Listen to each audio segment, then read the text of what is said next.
set me some absolutely mad challenges to do. We tried to rehome a rescue dog, and yes, there's some other wacky stuff in there as well. I feel like I could take on the world.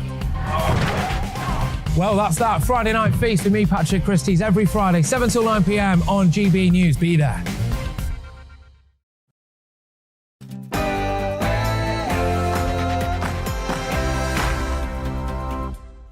I'm Andrew Doyle. In a moment, it will be time for Headliners, where I'll be talking you through tomorrow's newspapers with the help of two of my favourite comedians. But first, here's the news headlines with Polly Middlehurst.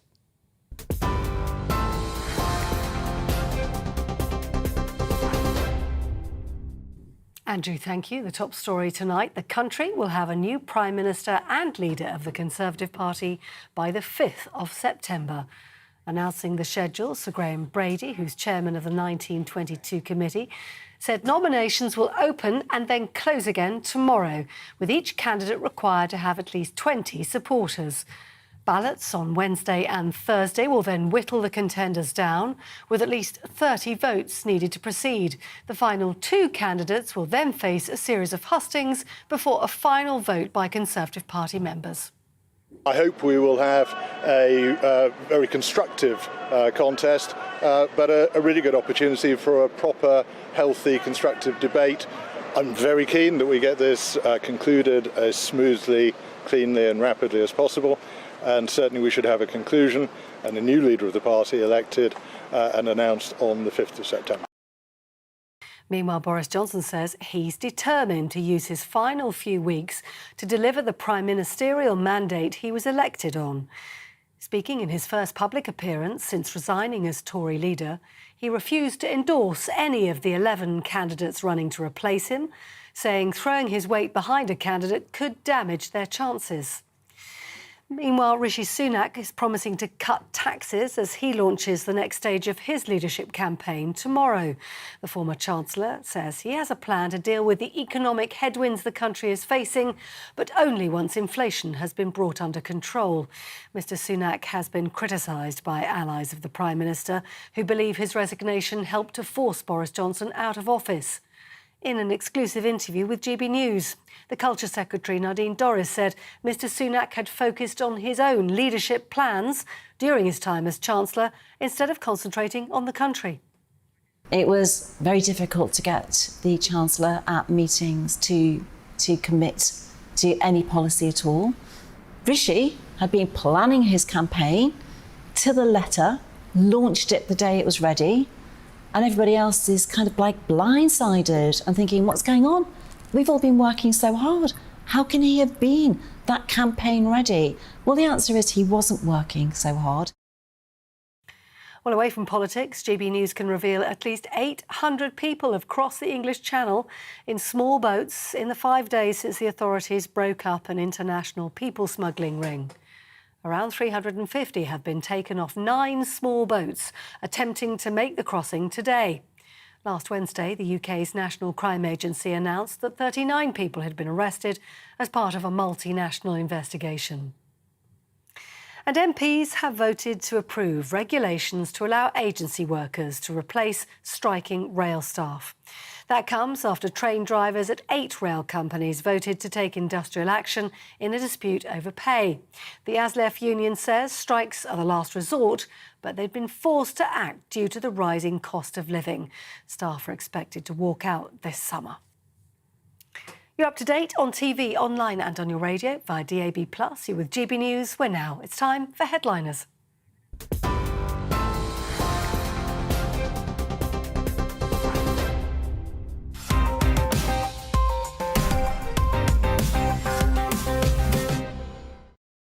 Hello and welcome to Headliners with me, Andrew Doyle. Joining me tonight to help us navigate through tomorrow's news are two comedians, Steve N. Allen and Leo Kearse. How are you both?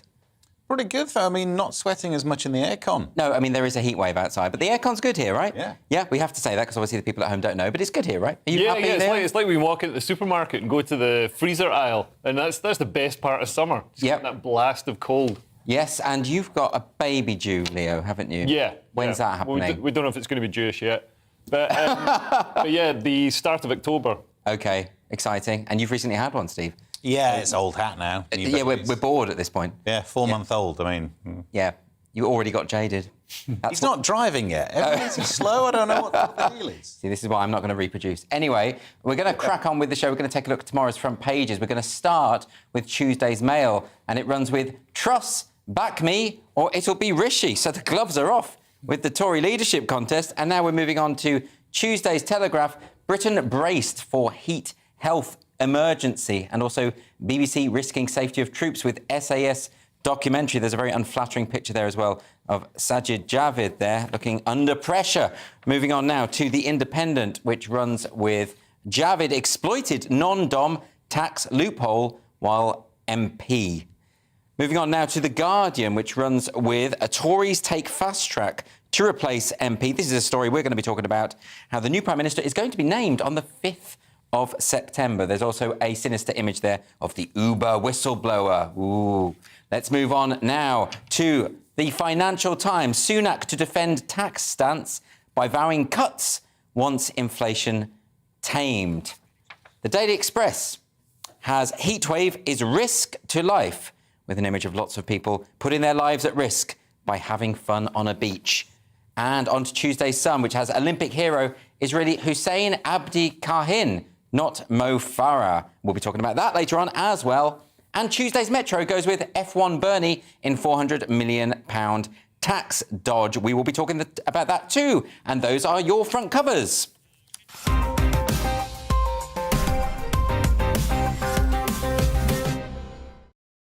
Tuesday's Guardian up first. Looks like we should remember the 5th of September. Steve. Yeah, just after we've recovered from the August bank holiday hangover. Oh, new Prime Minister. Right. What a treat to look forward to. So the chair of the 1922 committee, they've sorted out the rules for this one. They can get in and out, no messing around. They're speeding things up, which is a shame because I wanted this to be a long summer of... Because remember when Big Brother was a good TV show? It filled the news gap in the summer and each week you voted one off. We could have had this. Yeah, you want it to be long, like Eurovision used to be, where you had basically about 5 hours of voting. Yeah. You want it to go on and on and on. But no, they're speeding it up. So now each candidate has to get 20 MPs supporting them. Yeah. By when? Tuesday at night? Tuesday. And it's only one day of, the applications are open for a day. Wednesday there's a vote. Thursday probably a vote. They just trim things down a little. I mean, at this rate, I know they're saying we'll find it out by the 5th of September, but all it takes is for one person to pull out. When they've whittled it down to two, one person has no chance. This is just going to be a damn squib. Mind you, this is such a wide range of candidates, isn't it, Leo? I mean, there's so many. They probably have to do something. Yeah, I think we're already at a dozen. Yes, we are. And you're getting random people throwing their hat into the ring, like people who, are just, haven't even served on the front bench, I think. And some of the people, actually, some of the front runners are the dodgiest people, like Nadine Zahawi was investigated by the National Crime Agency, Grant Shapps ran some sort of pyramid scheme type thing under a fake name. So who do you think is going to win? Or who do you want to win? I want Kemi Badenoch to win, or Badenoch. Right. Is it Badenoch? It's Badenoch. It's Badenoch. Yeah. Okay, I want Kemi Badenoch to win. And then you'll learn how to pronounce her name. And then, that's not being racist. Me being racist, because that is a Scottish name. Her husband, Hamish. Why can't a Scot be racist against the Scots? That's a good point. Yeah. But internalised Scots phobia. But yeah, I saw her speak today, funnily enough, at the House of Lords, as you did, because you were there as well. And she made really good points. She really gets things. She's the sort of best of Conservatives. She's straight talking. She's small government, low tax, freedom of expression, and I think she'd be brilliant for the country. Yeah, I very much enjoyed her speech today. She's stand a chance of getting 20 backers, though. So at the moment, she's got 12, as far as I'm aware, and there's still 24 hours to go. A lot can happen. I know that Rishi Sunak has already exceeded 20 that he needs. I think he's on 40, something like that. Penny Mordaunt has also exceeded it. So, in fact, those are the only two that have, I believe. Is that right? Yeah. So, there's all to play for. So, potentially she could do it. Michael Gove backed her, I believe. And Kemi Badenoch, he's obviously a big hitter, so... Yeah, well, we'll have to wait and see, but it's all very exciting, isn't it? Moving on to Tuesday's Times now, and, this is another dodgy Dossier story, but this one's come from Priti Patel's camp. What's this about? Yeah, that's right. So an ally of Priti Patel has admitted sharing a dirty dossier sent around Tory WhatsApp groups. It wasn't in any of mine, I wish I'd seen it. Branding Rishi Sunak a liar who cannot be trusted on tax. So the memo accuses Sunak of wasting money during the pandemic, breaking Conservative manifesto commitments not to raise taxes, and publicly lying about his wife's non-dom tax status. So the truth, then, it's not so much a dodgy dossier. When they say dodgy dossier, you think it's going to be like, the Tony Blair's dodgy dossier for invading Iraq, which was full of concocted nonsense to justify killing 500,000 people. Yes. But yeah, if you're wondering why this is news, Patel is expected to launch her leadership bid imminently after sounding out some sort of, the right wing of the party. But Priti Patel hasn't leaked this, has she, herself? This isn't her doing. This is her ally, is it? Yeah. Okay, and it's gone on to a WhatsApp group. How have we got it? Is it because all WhatsApp groups are porous, basically? Yeah. I don't understand why any politician is on WhatsApp. Whenever I'm on WhatsApp, I'm always just assuming that everything's going to be screenshot and put out there. I mean, that's the only way to be, right? Yeah, I mean, and also, wouldn't it be nice if the most powerful person in the nation wouldn't soon be elected via WhatsApp rooms? Then it's so important. Exactly. Now, apparently, I love the way that the Conservatives do it, though. They always aim for the front runner and just bring down the front runner. Yeah. And if you do that successively, eventually you end up with one of the weakest runners getting the gig. Well, but that's why I don't think it's going to be Rishi, because I know at the moment he's clearly the front runner. He's got the most support, but it never works out that way, does it? And also, he was fined through Partygate. Yep. That must count for something against him, certainly. There are other reasons why as well. The resignation was suspiciously close to Sajid Javid's resignation, so there's gossip about that. I mean, what do you think, Leo? Well, I think the real issue that'll hobble Rishi is he comes with baggage. So, I mean, as well as the Partygate scandal, which I don't think is a big issue for most people. He turned up, saw there's a party and sang Happy Birthday and left. It wasn't... How dare he? Wasn't the biggest crime in the world, but... other things, so, him and his wife's non-dom status, and they also, I believe, had green cards. So that, I think, means that they had to pay tax in America rather than the UK. I mean, surely a basic requirement for being Prime Minister or being Chancellor in the UK is that you live here and you pay tax here. Well, it's, just one of those basic things. So I think that'll hobble him. We shall see. Let's move on now to Tuesday's Telegraph next. Jacob Rees-Mogg. Steve, will he, won't he? I'm on tenterhooks, I really am. You're running for the Tory leadership, please, is what I'm saying. Because there are You want him to? There are two groups to consider this. So he's sounding out, apparently, to see if the idea of him running has long, gangly legs, I presume. And there are two groups that we all think of. The Boris supporters, who are really upset that his reign's come to an end. The anti-Boris people, who are happy that he's been deposed. There's the third group of satirists who are going to miss someone with crazy hair, way too many kids, and other kind of go-to cliché jokes. Wallpaper, boom, that's all the punchline would need to be. Exactly. This is the candidate who could get the gig, and we could go back to doing easy jokes, like he's some sort of a villain from a standalone episode of Doctor Who back in the David Tennant days. Yeah, you're absolutely right. He's a gift to comedians, yeah. and it seems like a nice enough chap. It's funny, though, Johnny Rotten has supported him. Is that right, or is that a joke?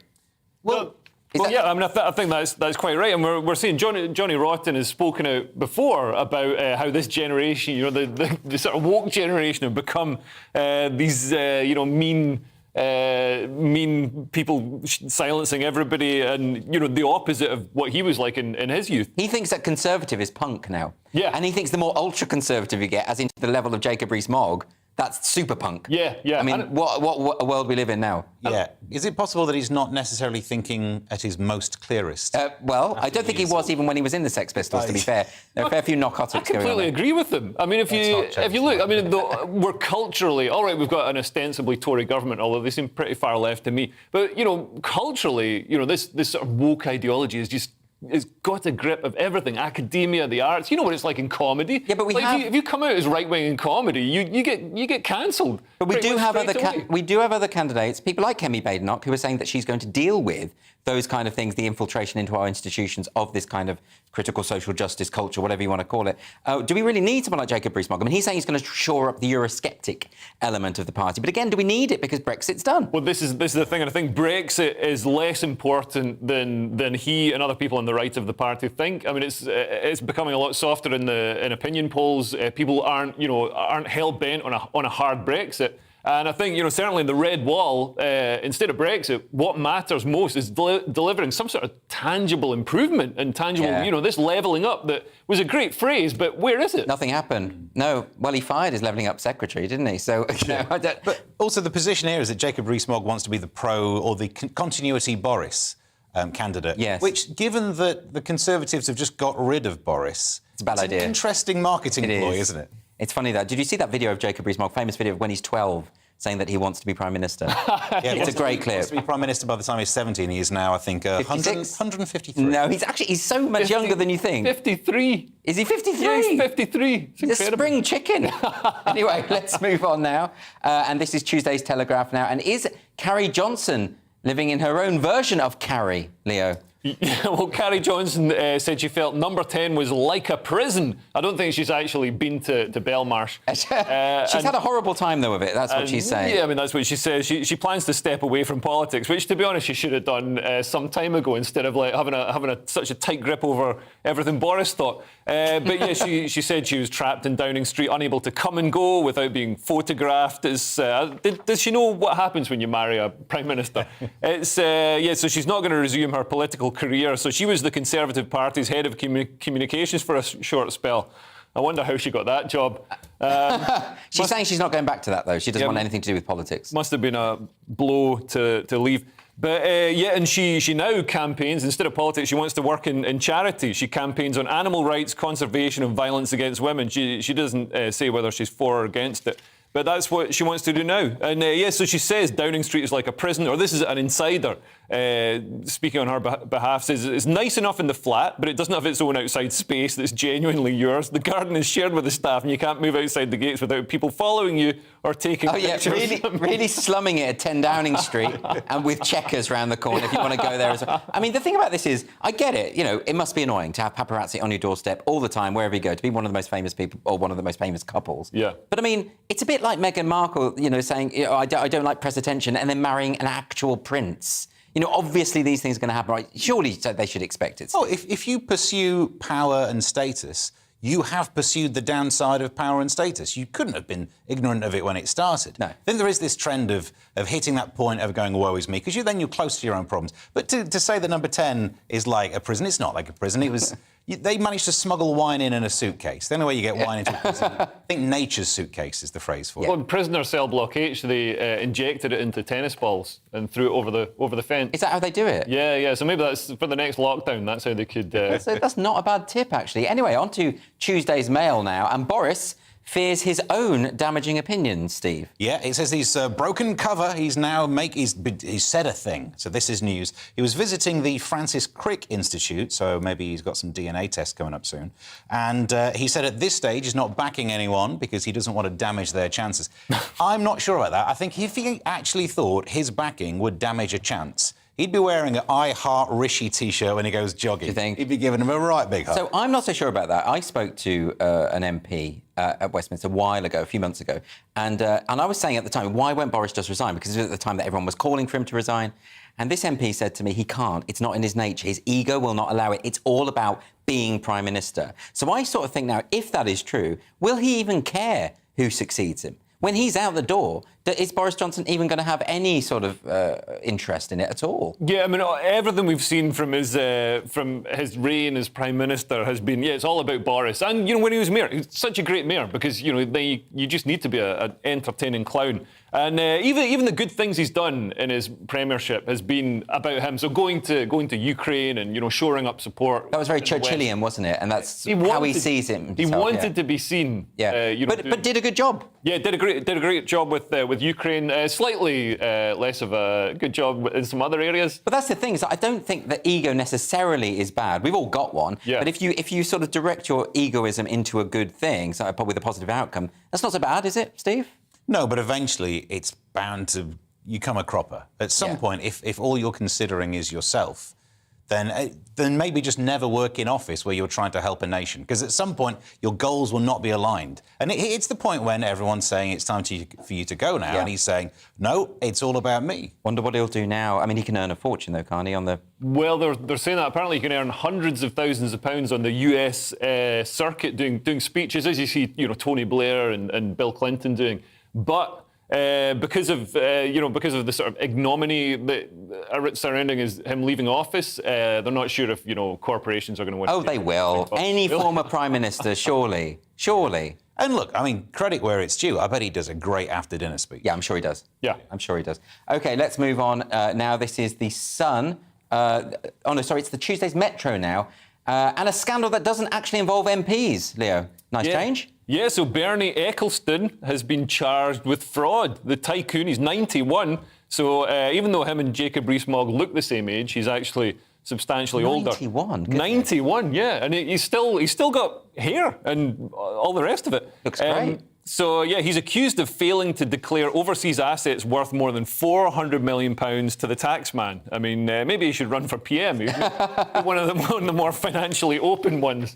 400 million seems an awful lot. Maybe if you're that rich, it doesn't seem like an awful lot. I'm not trying to make excuses for it, but could you forget about 400 million? In his defence, I mean, the HMRC changed rules quite substantially in recent years around sort of non-domiciled things and offshore tax havens and all these different companies that you can set up to funnel money and, IR35 and all this kind of stuff. So it might be something that was perfectly legal before and under the new rules became illegal.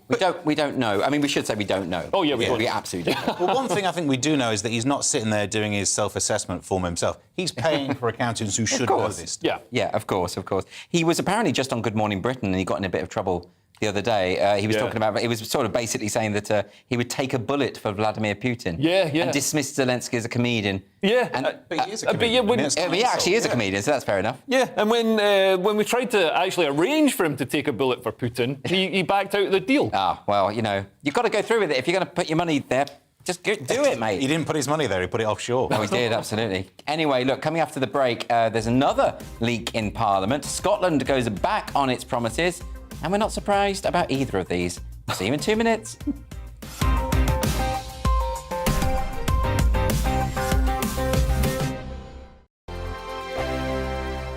We are GB News. We're right across this great nation. On TV. On radio. On digital. Absolutely everywhere. We don't talk down to you. We embrace all voices with honest and civilised conversation. We are not part of the establishment. We're one of you. And we're only getting started. Join us on GB News, The People's Channel. Britain's news channel.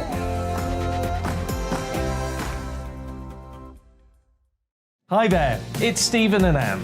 At breakfast from 6 a.m, you'll always be caught up with everything you need to know, the latest headlines, opinions and debates. We'll bring you the good news and the bad, but most of all, we're here for you. Remember, send in your views and let us know what you would like us to talk about. That's because we're your news channel. And every morning at 6 a.m, it's breakfast on GB News.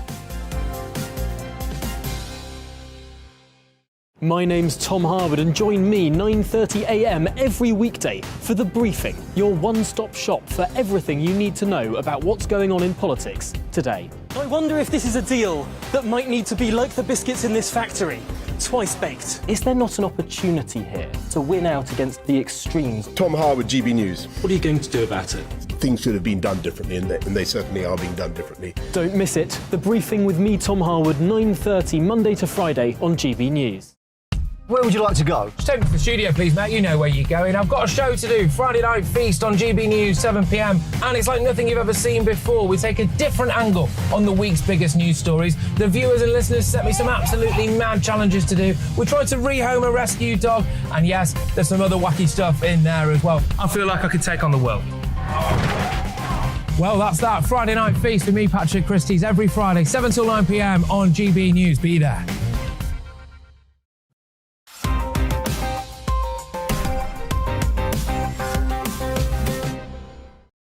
Welcome back to Headliners with me, Andrew Doyle, and keeping us company throughout our journey into tomorrow's news. It's Steve N. Allen and Leo Kerr. So let's get straight on to it with Tuesday's Guardian. Another day, another leak in Parliament. Steve, talk us through it. I should say, early doors, this story relies heavily on the fact that the word leak can refer to both water coming out of something that's meant to contain water and information. Bear that in mind. It can also mean a vegetable. It can, but it's not used, unless, like, Plaid Cymru get involved in the puns on this. I don't think they do.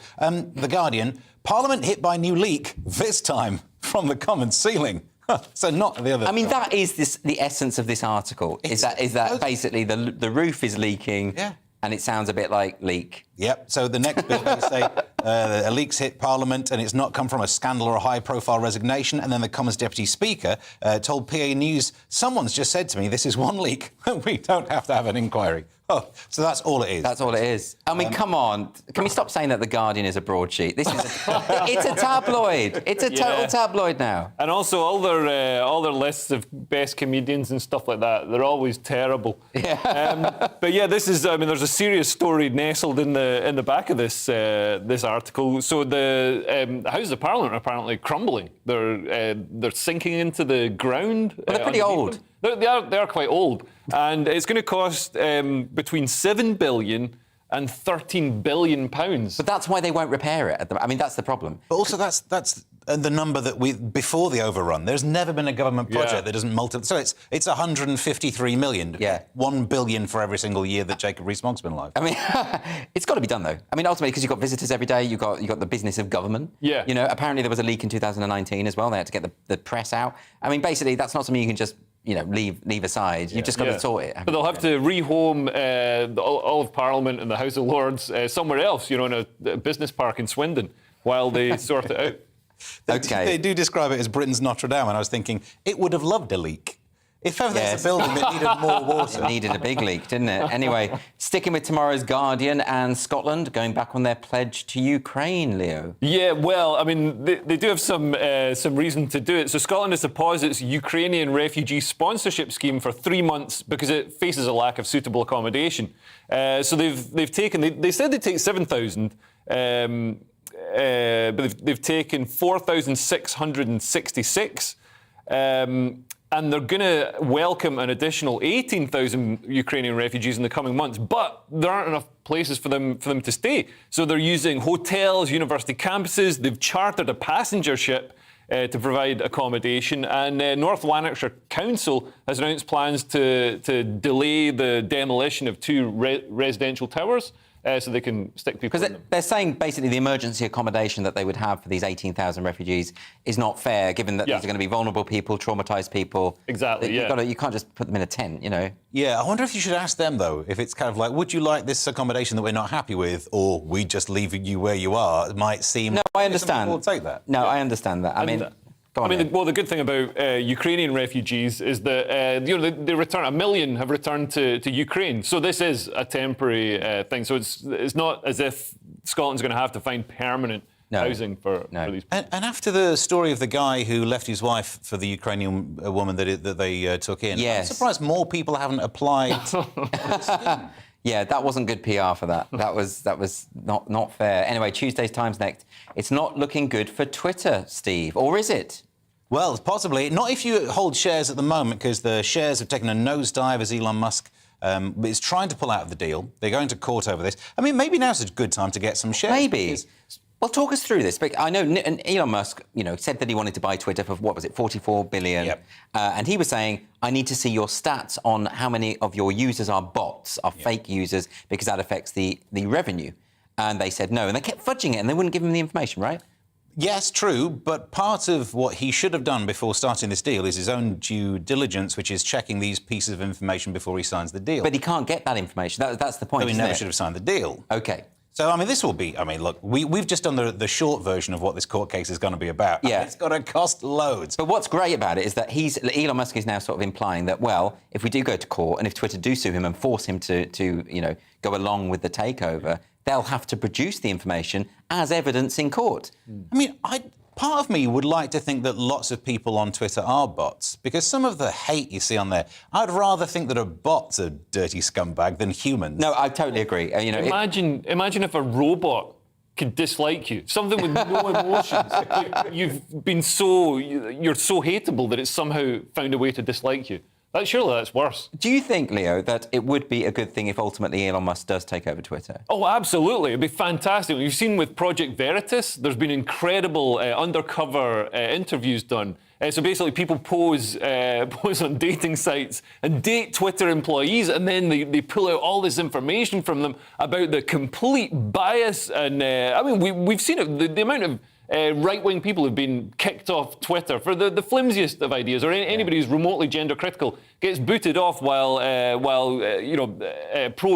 trans lobby can have death threats and all the rest of it. It is and astonishing, isn't there. it, that Twitter maintain that they don't have political bias. It's unbelievable. And we, at the House of Lords today, we heard Joanna Cherry giving a talk about precisely this thing, because she actually took people from Twitter to task in the Scottish Parliament, and she was, presenting them with evidence that they will kick women off, feminists off their platform just for acknowledging biological sex, but they won't kick people sending images of guns and nooses to feminists, calling them a TERF. Yeah. Right, so there's a clear double standard here, isn't there, Steve? I mean, maybe this is the solution, because experts are saying that Twitter may be tainted if this deal doesn't go ahead. Maybe it just fails. Imagine that. Give it a couple of years. Maybe there's just no Twitter and we can all go about our lives. Do you know what? That is what we should go for. Yeah. I think a complete end to Twitter. I'd be so happy with that. Anyway, keeping with tomorrow's Times, and maybe the fuel sanctions have backfired. Leo? Well, yeah, Britain could apparently end up buying Russian fuel after the embargo. So most fuel in Britain is not imported from Russia, but a lack of domestic refining capacity means imports of Russian fuel make up a fifth of the diesel used in the UK every year. I mean, why do we not have domestic refining capacity? We're a supposedly modern country. We've got oil fields that we're not exploiting. We're not getting the oil out of them because of, net zero. Everybody thinks it's somehow greener to pay Vladimir Putin lots of money and get dirty oil, which I'm pretty sure the oil that comes from Russia isn't extracted in the cleanest and greenest of ways. No. It's absolute madness. Fracking as well. We've stymied fracking in this country. I mean, there may be some, issues with earthquakes or, mild pollution, but, I mean, surely right now we can just kick the green worries down the road for a little while we deal with World War III. But I think your first point is that you don't need to kick the green worries out, because actually it would be greener to refine fuel here rather than refine it and transport it. Yeah. Transportation costs. So I don't necessarily think we have to be anti-green, because some of these are just easy ticks. Yeah. Like both sides could agree and we could win this. Yeah, but we should also be anti-green. Of course. That's a different question. But, I mean, surely the war in Ukraine, with the supplies from Russia, all of this has been a bit of a wake-up call about self-sufficiency. Yeah, but it feels like a wake-up call that you should have been able to work out just with, Google and a calculator. Yeah, Donald Trump saw it coming, and everybody laughed at him when he said, we're reliant on Putin and we're giving, money to this despot. Everybody laughed at him. Germany carried on giving Putin $1 billion a day for oil and gas. It's an absolute nonsense. I can't believe we're not, even after, as soon as Russian boots set foot in Ukraine, we should have immediately started producing, exploiting the Campbell field, exploiting our fracking. It makes utter sense. Fair enough. And I'm glad you got a Trump plug in there. You can get him in anywhere, can't you? Yeah. He's going to be the next one. Yeah. Coming back. Anyway. Couple more years. Tuesday's Financial Times. This is a headline we can actually understand, this one, Steve. Well, that Shell is on TikTok. Yeah. Actually, I don't understand it. I don't understand the basic principles. But why? Oh, Shell, the oil company's on TikTok. I guess you're cool now. So they're trying to boost their popularity among younger people, I guess. I mean, TikTok is all 12-year-olds, isn't it? And so why is Shell... It's what I still don't get. Why is an oil company... Hey, we're not like those stuffy other oil refiners. We're cool. We love hydrocarbons. I don't know what they're doing. I'm not seeing any of their TikToks, whatever they're called. I don't know if they're just doing dance routines. If they're just doing lip sync, I don't think it is just dance routines. But they're not the only ones. There've been loads of oil companies using social media to try and be our best friends. And actually, they are using the situation in Ukraine to go, guys, maybe we're great after all. Okay, and maybe. It's a bit cynical doing this. I'm not... I'm with you on this. I don't understand why they care what a bunch of 12-year-olds think. Yeah. I really don't. Yeah. Leo, do you have any idea? Yeah, I've got shares in Shell, and I think they should be digging some oil out the ground and selling it instead of messing around with TikTok videos. It's an absolute nonsense. So Shell didn't develop the Campbell field in the North Sea, which would have solved a lot of our problems we're having now with energy. And I mean, in fairness, the government does have, it's quite precarious being an oil company at the best of times. Yeah. But then the government introduces windfall taxes and things like that, so you don't know what the financial situation is going to be when you do it. But it's surely, I mean, any money you spend on TikTok ads is just money down the drain. I mean, it's not the solution, is it? Let's do it. I tell you what, if you want social media, the people love pictures of animals, so try and find a few birds without oil on them and tweet those. OK, well, that's it for part 2. Coming up, we've got a revelation about salt, LinkedIn spies and squirrel contraception. See you in 2 minutes.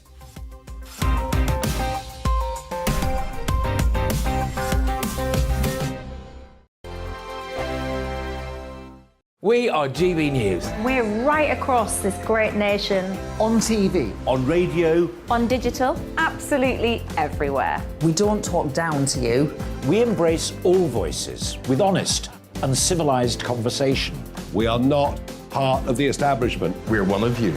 And we're only getting started. Join us on GB News, The People's Channel. Britain's news channel.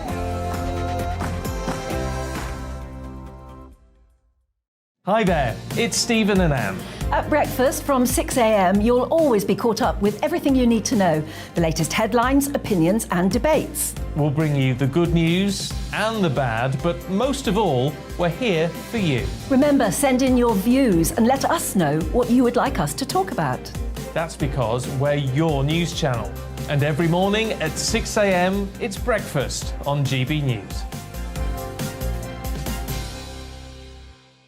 My name's Tom Harwood and join me 9:30 a.m. every weekday for The Briefing, your one-stop shop for everything you need to know about what's going on in politics today. I wonder if this is a deal that might need to be like the biscuits in this factory, twice baked. Is there not an opportunity here to win out against the extremes? Tom Harwood, GB News. What are you going to do about it? Things should have been done differently, and they certainly are being done differently. Don't miss it. The Briefing with me, Tom Harwood, 9:30 Monday to Friday on GB News. Where would you like to go? Just take me to the studio, please, mate. You know where you're going. I've got a show to do. Friday Night Feast on GB News, 7 p.m. And it's like nothing you've ever seen before. We take a different angle on the week's biggest news stories. The viewers and listeners set me some absolutely mad challenges to do. We tried to rehome a rescue dog. And yes, there's some other wacky stuff in there as well. I feel like I could take on the world. Well, that's that. Friday Night Feast with me, Patrick Christie's, every Friday, 7 till 9 p.m. on GB News. Be there.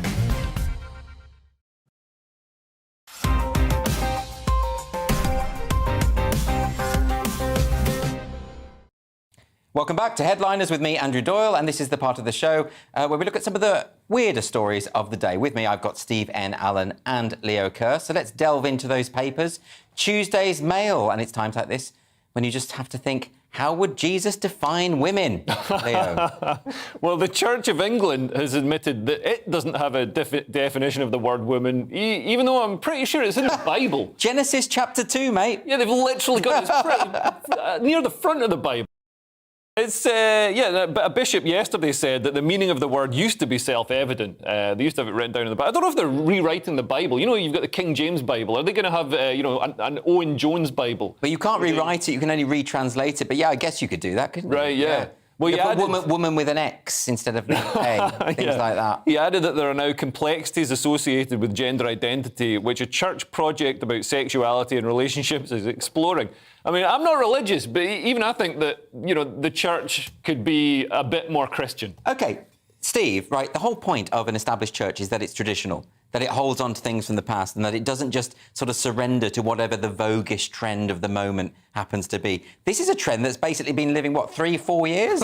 I mean, come on. Yeah, I mean, if you expect anyone to be, and I might use the phrase out of touch, but not in a bad way, you expect the church to be behind times, surely. Yeah, sure. It's its job, that's its appeal. Yeah, normally. But you kind of also know what's being said here. Whilst the words are saying, we're not sure we have a definition, the actual story is we're a little scared of getting things wrong.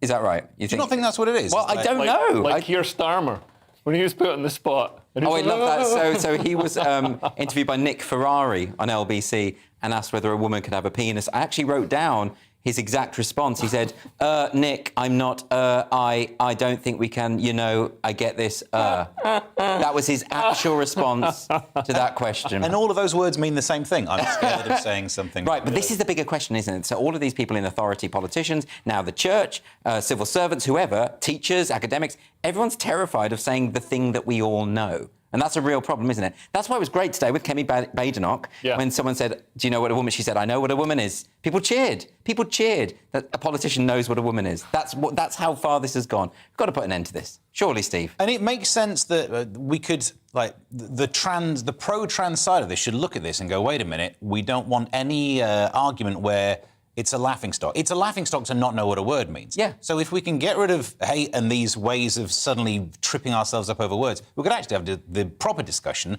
which is about rights, which is about people. That's what rather it's about. Than let's get upset because even to say that the pro-trans argument doesn't make sense, because no one's anti-trans. It's not transphobic to say that we know what a woman is, but it's been framed in that way, which is the problem. I mean, it is true that some people are transphobic, but that doesn't necessarily mean that just because someone's used a word woman, they are transphobic. This is like overlaps of Venn diagram. Very, very strange. Anyway, we've got to move on now. Tuesday's Times.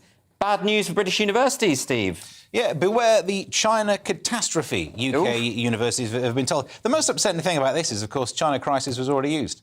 Would have been the perfect phrase. It would have been. You should be a headline writer. Yeah. What is the China catastrophe other than a really xenophobic phrase? It does sound terrible. It sounds awful. This is about science in universities and the way that we now team up to do research, and those links were severed with Russia, which... I mean, there's so much shade in this. So this is Vivian Stern, who's the incoming head of Universities UK. Part of that shade is saying, look, we've lost links with Russia. No one really cares. But it'd be really bad if it was China, which is such shade on Russia. Yeah. We'll get over that. She was doing this speech talking to Australian scientists. Again, what a slap in the face. Like, hi, Australian scientists. We'd really miss China if we didn't get to work with those. It's another slap in the face. So this is a concern, though, isn't it? If these links with China...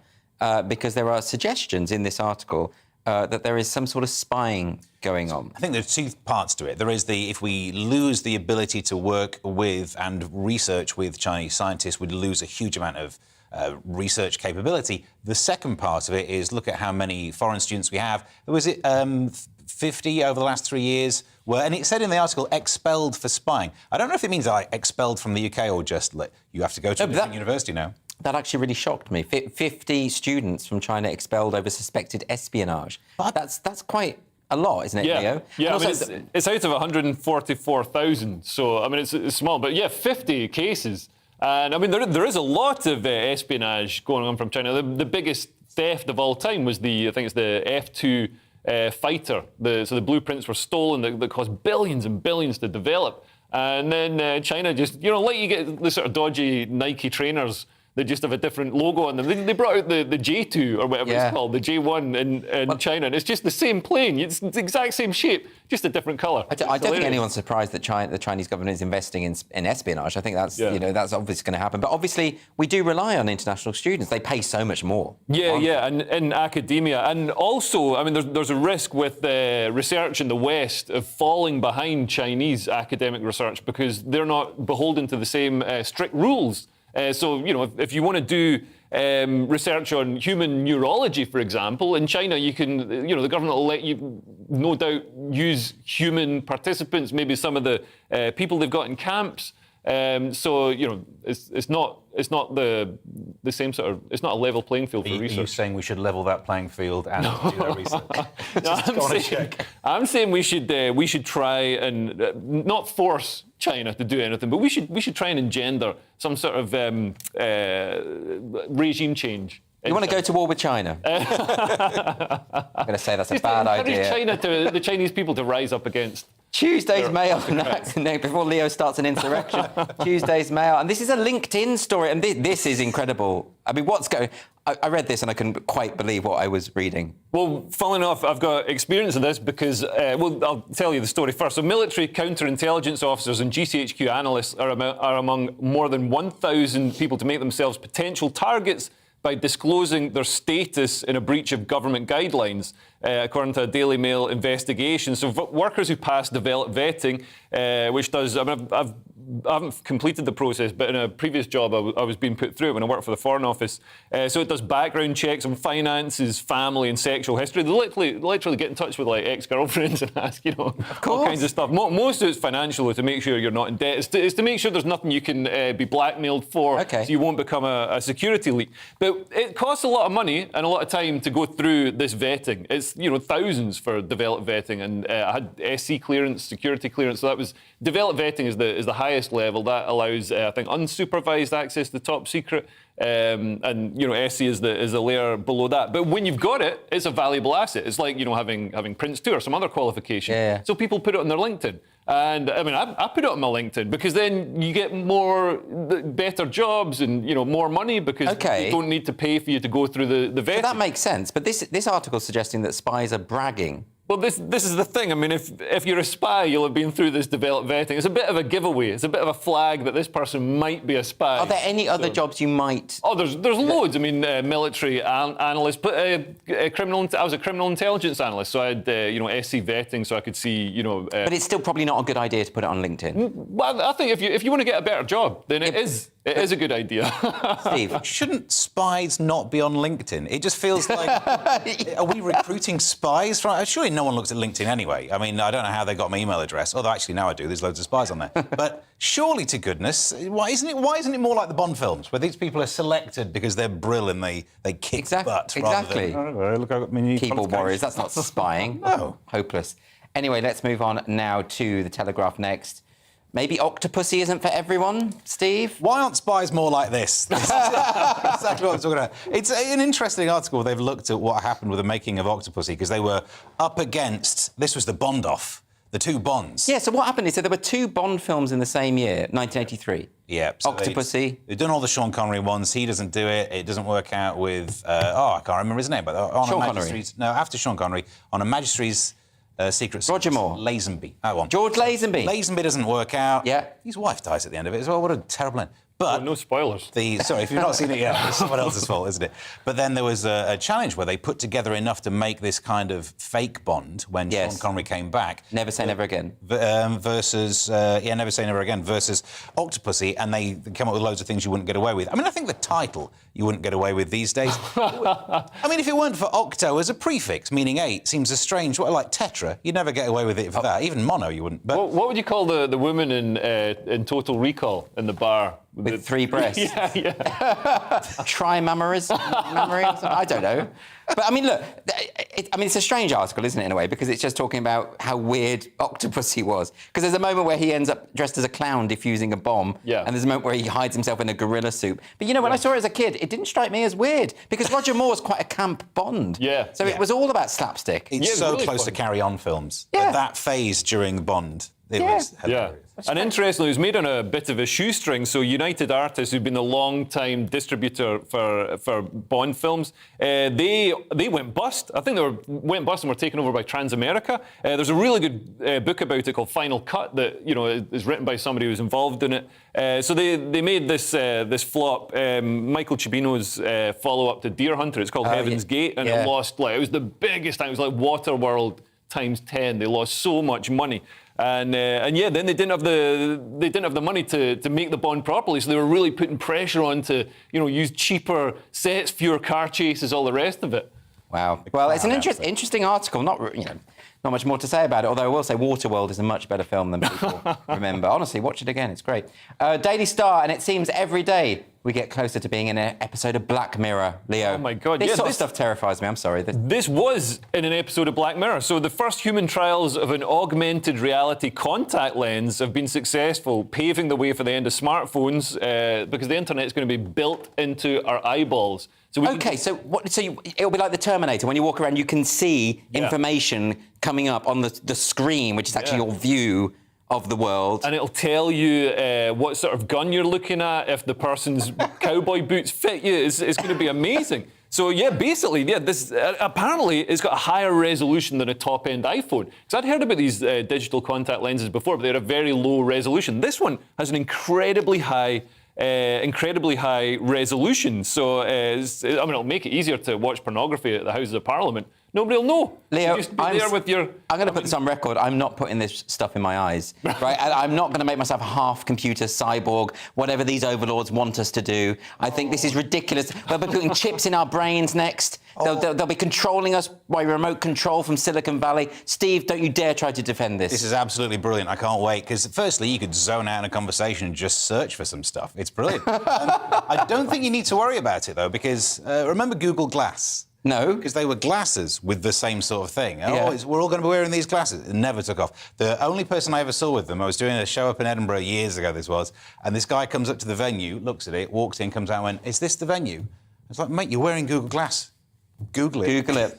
Google it on your face. The thing about this stuff is, though, they're saying that could effectively record your entire life. So if you've misremembered something, you can go back and check. I like forgetting certain things. I don't want that option. Well, yeah, and that's open to exploitation. And that was the thing that Google Glasses did. So as well as being able to see, as well as overlaying facts and things about what you're looking at, it also recorded what you're seeing in front of you. And comedian Joe Jacobs did a hilarious video where he put on a Scottish accent and walked around London talking to people. And then filmed their reactions through the Google Glass. I mean, I'm sorry, I'm not having it. I'd like too much information. I don't want to be looking at you and seeing your vital statistics come up in a grid. I'll tell you them. Right. It's totally unnecessary.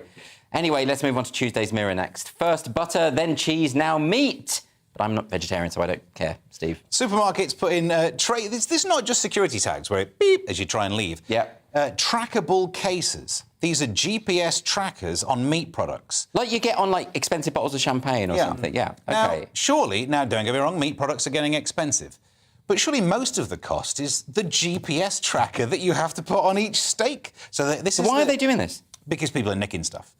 This is Co-op in West Bridgeford, Nottinghamshire, and it's just down the road from where I was born in Mansfield, so I think I get to do this slight going, oh, that's why people are nicking stuff. It's not because it's expensive, it's because it's in West Bridgeford. Local burn. But it's things like steak, beef, then also they've put blocks of cheese have had security tags on it. Basically everything's just tagged. So this is about the cost of living crisis. Everything's getting more expensive. This article indicates that a tub of Lurpak butter is now £7.25. This is like Weimar Germany. This is the inflation out of control. I mean, it's not quite that bad, but certain things like sunflower oil. So Ukraine is the world's biggest grower of sunflower. So sunflower oil is shot up in cost, and other food products have shot up in cost also because of the cost of transporting them. But these tags, they're reusable. So it's not like you have to buy a new tag for every joint of meat. So they're reusable. I didn't know they were GPS activated. That's so you could go and find where But who's going to do that? The police don't do any crime solving anyway. I'd do that. That'd be fun. Watching them on my little octopusy James Bond GPS tracker. That's amazing. But this is also because of self-service. So all the supermarkets are self-service. Of course. So you've got to stop people. I mean, how many times have you bought onions instead of rib roast? The temptation's too great for thieves. Anyway, let's move on now to the Times next. It looks like the environmentally friendly people of Britain still love their plastic bottles, Leo.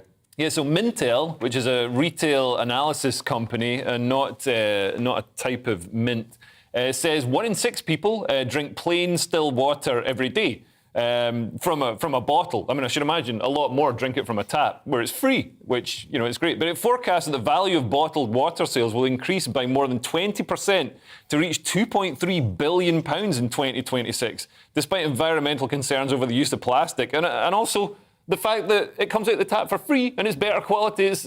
Actually, tap water is made to higher standards than bottled water. But this retail analysis company said that bottled water was drunk more by those struggling financially than those with healthy finances. Yeah, they're struggling because they're spending all their money on water. I mean, if you're so idiotic to spend money on something that comes out of the tap for free, then obviously you're going to be struggling. What else are you going to be spending money on? Steve, this is ridiculous, isn't it? I mean, we have a really great water system in this country. They have fluoride in the water. That's the reason we've all got a full set of teeth, right? It's a really good for you.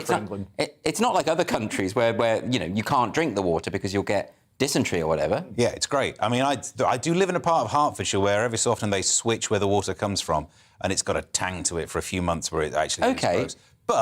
And it's very hard. It's very hard water. I don't know what that means, really, because it always seems quite wet to me. If you put it in a water mattress, you don't sleep. It ruins your back. OK. No, but it's like cement. You're right. It's just... Surely the only thing you get out of this is the bottle.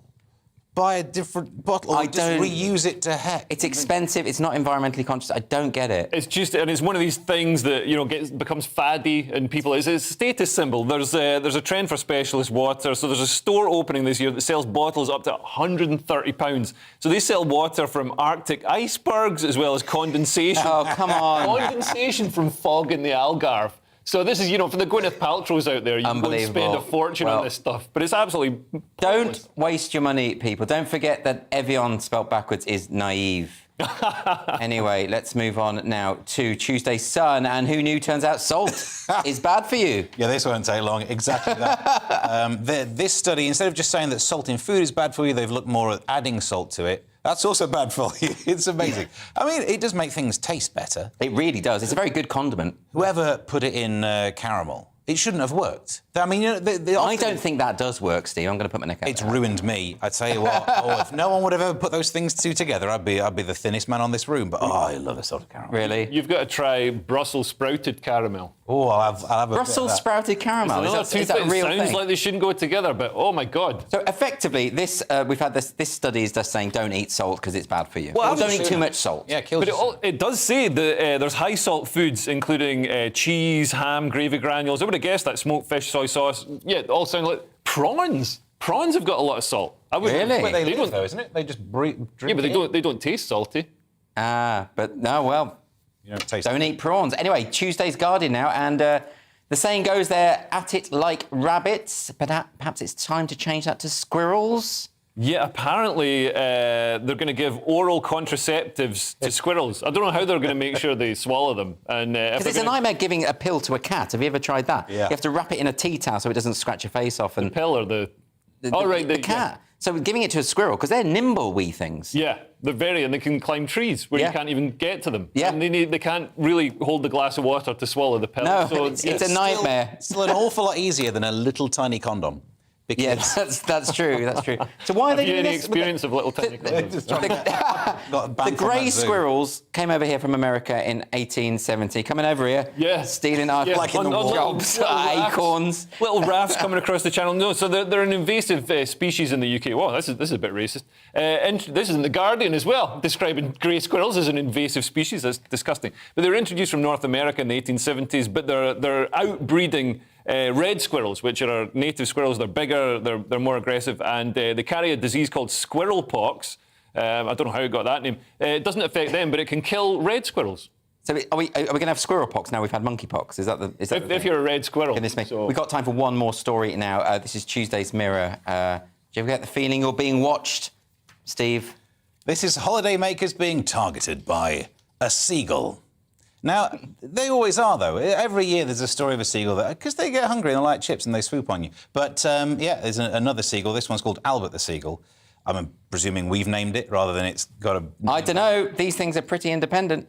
And they're huge and scary. I mean, they're like pterodactyls. Have you seen them when they go for you? They're exactly the same as pterodactyls. Are you scared of seagulls? I don't like them. I mean, look, sometimes you're at the seaside and you just maybe don't flaunt your chips. You know, you get off the tube and they say don't show your mobile phone in case you get mugged. Same with chips and seagulls. Don't flaunt your chips is a great phrase. What do you think, Leo? Well, yeah, apparently did this seagull follow them home?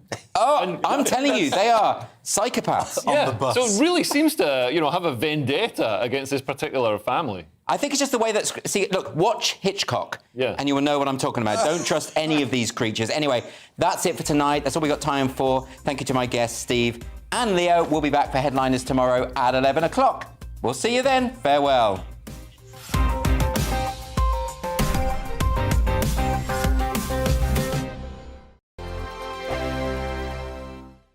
I'm Dan Wootton. Join me Monday to Thursday from 9 to 11 for the feistiest and most fun news debate on TV, where free speech reigns. I'll bring you a sharp take on the day's biggest stories, bombshell newsmaker interviews, and A-list guests. And I guarantee you, no spin, no bias, no censorship, and no reason to go to bed. That's Dan Wootton tonight, Monday to Thursdays from 9 on GB News. On Mark Dolan tonight, we have a simple plan, which is to inform, stimulate, and entertain in equal measure.